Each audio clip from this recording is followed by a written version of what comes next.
I'm really trying to reach out to all the MAGA people. Do you feel betrayed at all?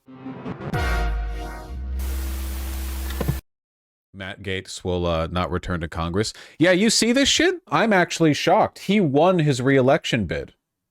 So he won for the next session, then got picked for AG, then dropped out of the AG pick, and then refuses to come back to Congress. That's pretty rough.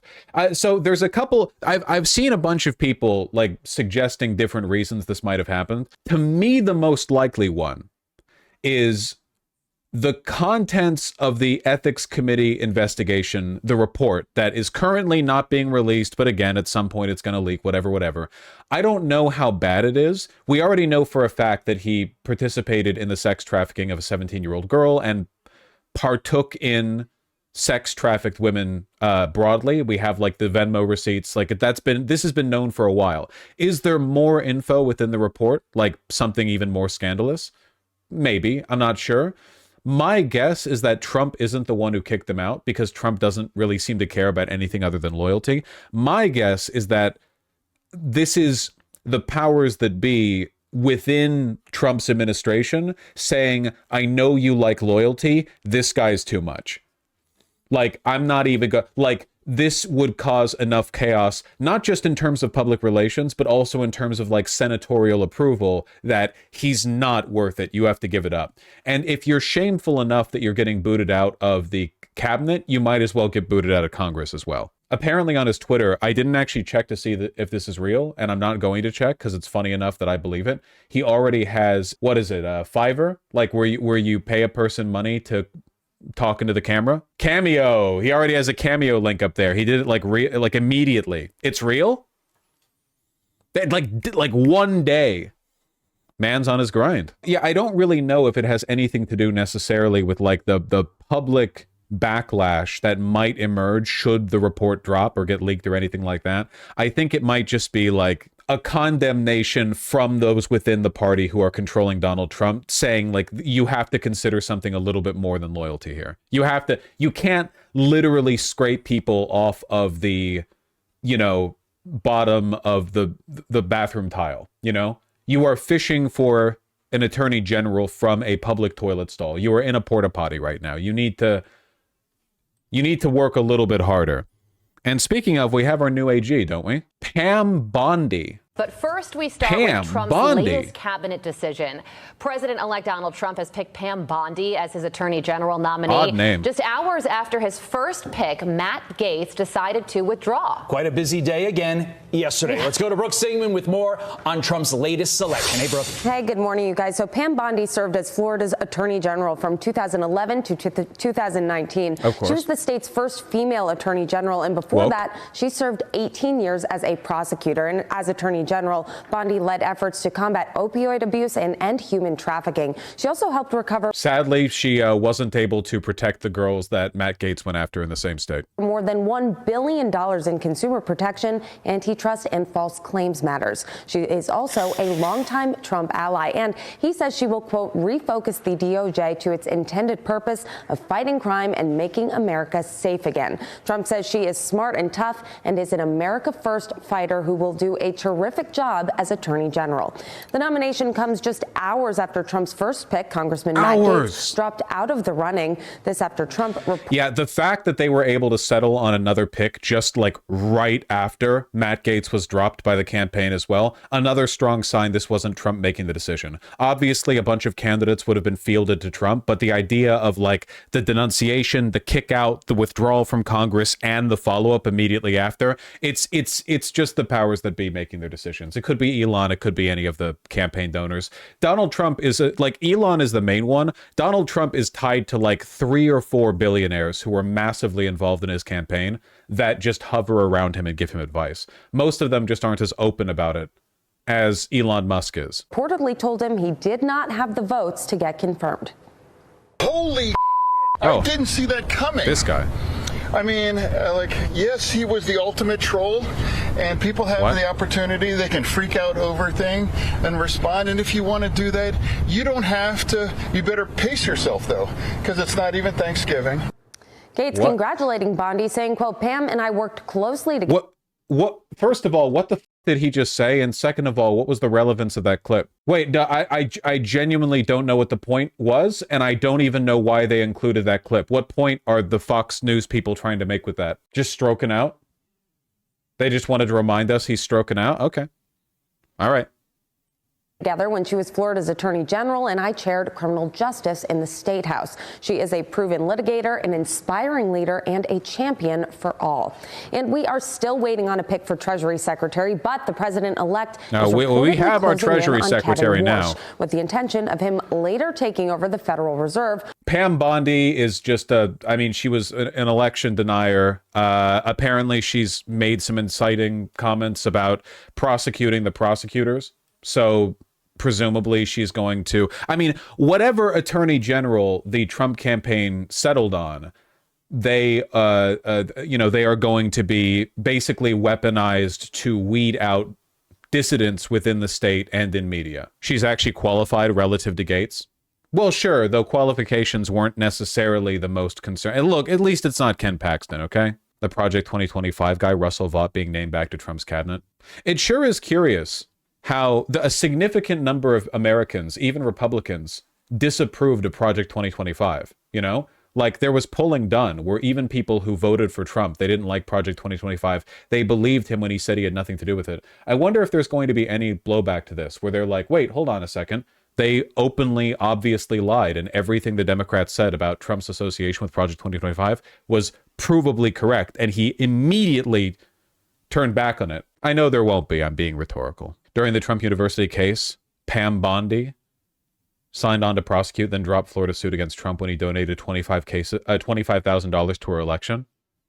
That's fantastic. So he literally just paid her to not prosecute him for only $25K? Phew. Really makes you reflect on how much a billionaire can do. Not just corrupt, she's cheap. Well, she's about to be the most powerful prosecutor in the entire country, so her price has probably gone up. Is J.D. Vance a thing? Has he shown up at all? No, he's dead. Yippee! Her Wikipedia is just a list of her corrupt acts. I guess it doesn't really matter how corrupt someone is before they get brought on by the Trump administration to serve in a cabinet pick, because we all know that their only qualifications will be, like, the only meaningful qualification is how militantly they can follow orders from their already corrupt president. So it's like, oh, she's corrupt? Well, okay. None of us are going into this with a presumption of them acting on integrity anyway, right? AG of Florida, tenure, fundraising controversies. Makes it even more fascinating Gaetz managed to f it up.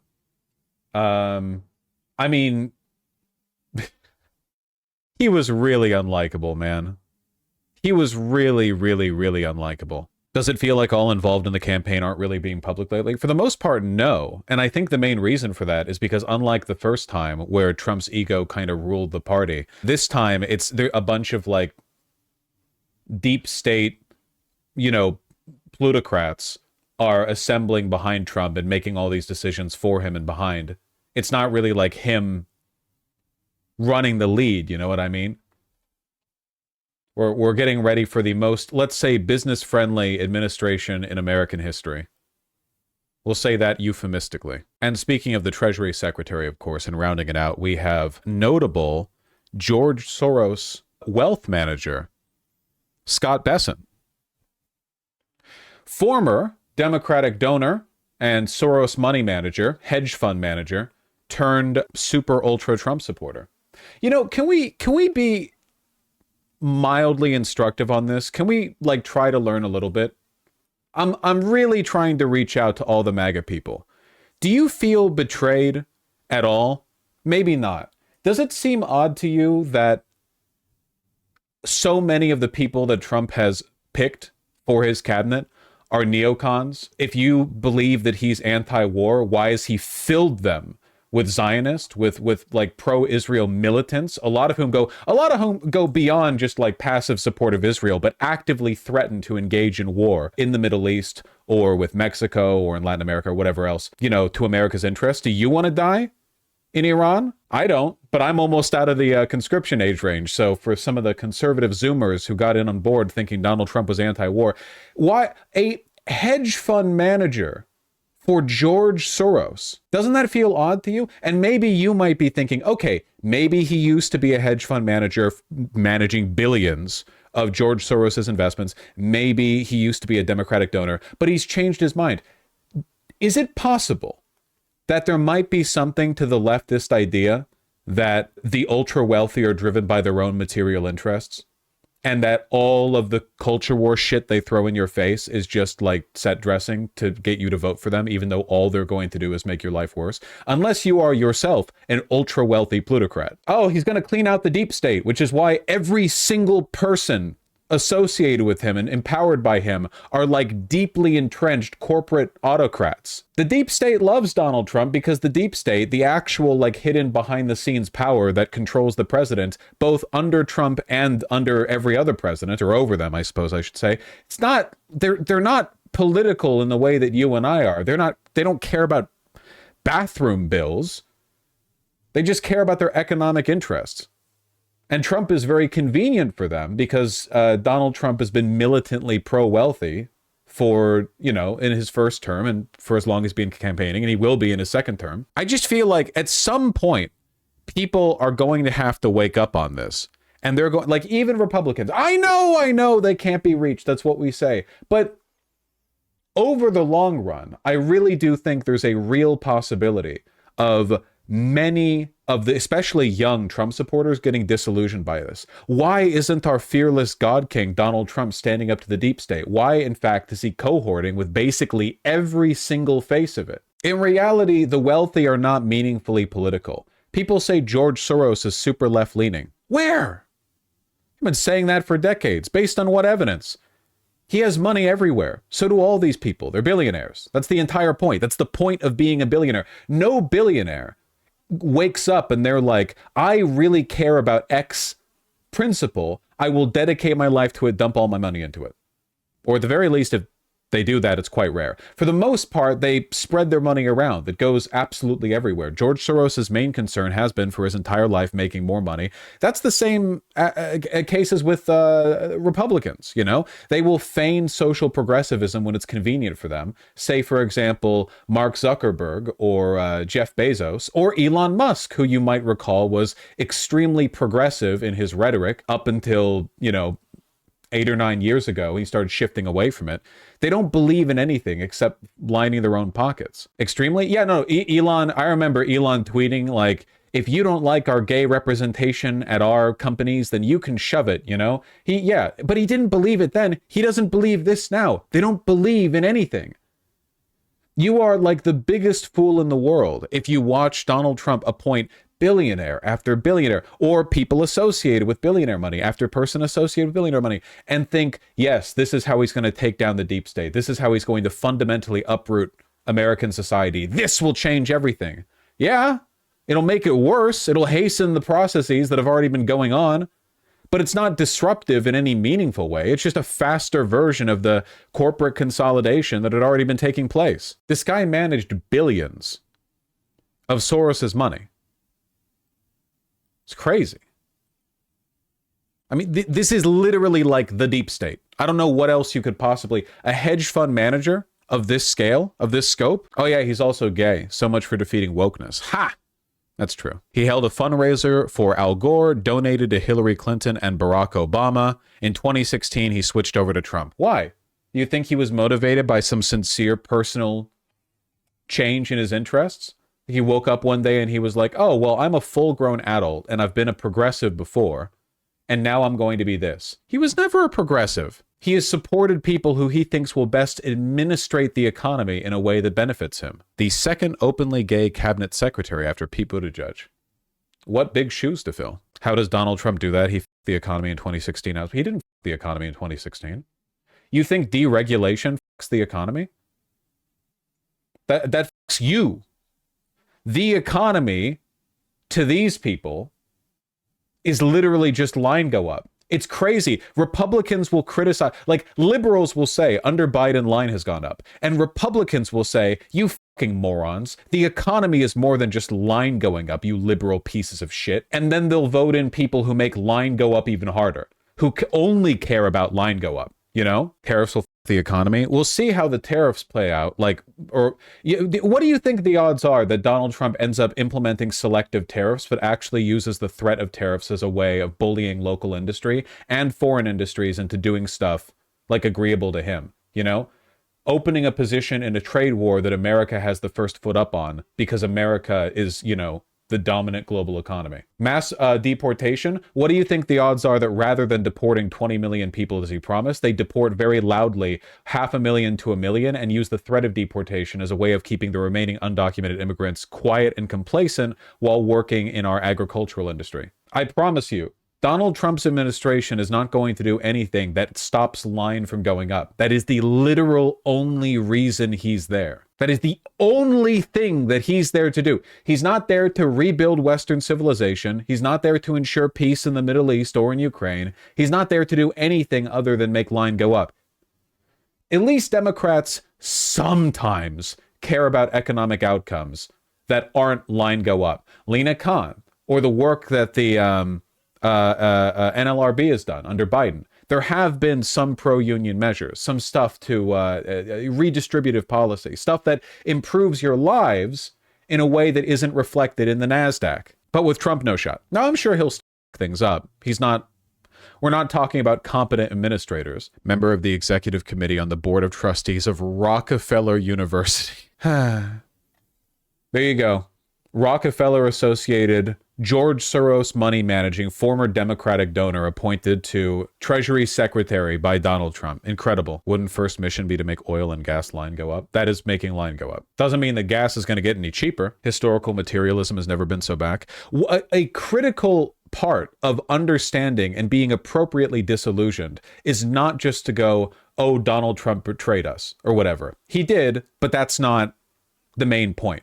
The main point is that literally any figure who claims to be transformative but is ultimately backing the whims of capital will end up being the same guy. It's not just Trump. It is also the Democrats, which you would know, I believe, if you watched literally any of my content. You know, been putting out more videos shit-talking them lately than I have Republicans, because a lot of the Republican shit-talking people in my audience pre-assume. But the point has to be made after the horrible job they did with this campaign. It's the same problem. Democrats don't want to offer anything transformative because it goes against the interests of their donor class. Republicans don't want to offer anything transformative because it goes against the interests of the donor class. If your only interest in revitalizing America and making it great again is to make the line go up, then you have no real political positions. If you're interested in something else, like, say, I don't know, revitalizing our cities, making life good to like walk around, because I care. For me, the political body is an extension of the interests of the actual body. Line go up is only useful insofar as it benefits us, like materially speaking, not just in a higher paycheck kind of way, but in a go outside, smell the clean air, the birds are tweeting, the sky is shining bright with the beautiful sun, you know, God rays peering through the clouds. I walk down the street. There's a cafe to go to. The food's cheap. The coffee's cheap. There's nice ladies there with all kinds of pretty facial piercings, whatever your preference is. I don't care. Make life good. Make it interesting. Have free time to do the stuff you care about. Cultivate personal growth and strength, you know? Be not only able to, but interested in living a good, virtuous life. I mean, these to me are the things that we engage in politics for. If you're getting into politics screeching about like trans women in bathrooms, the thing that objectively doesn't hurt you in any way, shape, or form, and the reason you care about it is because you were told to by a bunch of billionaires and billionaire stooges who want you to vote for them, you've been had. You've been had more than the average Democrat voter, because at least the Democrats don't promise anything. Like, you listen to Kamala Harris or whatever, and she's like, you know, stick with me and I'll keep things basically the same. Okay. I guess there's some honesty in her not pretending to be transformative the way that Donald Trump is. This country will transform. Your wallet will transform into a thinner one, you know? Prices will continue to go up. The economy for you will continue to get worse. And for people like Scott Bessent and the people who he used to manage the money of when he was a hedge fund manager, the economy will get a lot better.